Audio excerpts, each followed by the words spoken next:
আপনার জানা আছে 1.5 থেকে 2 লাখ মিডিয়া কোরআনকে মিটিয়ে দাও, ইসলামকে মিটিয়ে দাও, দাড়ি টুপিকে মিটিয়ে দাও, মুসলমানদের অস্তিত্ব মিটিয়ে দাও।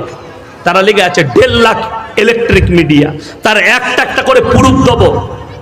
দোয়া করবেন, আল্লাহর কসম করে বলছি, আমি আল্লাহকে ছাড়া পৃথিবীর কেউ কি ভয় খাই না, আর আল্লাহ যেন আমার হৃদয়ে ভয় না দেয়। জোরে বলুন ইনশাআল্লাহ।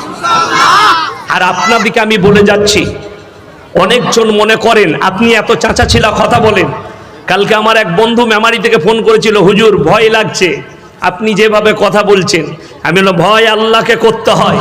আমি একটা জলসায় বলেছি, আজকে আবার টাউনে বলে যাচ্ছি, আমাদের দেশের প্রধানমন্ত্রীজি শ্রী নরেন্দ্র দাস মোদী ভাই আমি রেসপেক্ট করি, সম্মান করি। আল্লাহর কসম ভয় কিন্তু খাই না, ভয় আল্লাহকেই খায়। তিনি আমাদের দেশের প্রধানমন্ত্রী, রেসপেক্ট করব।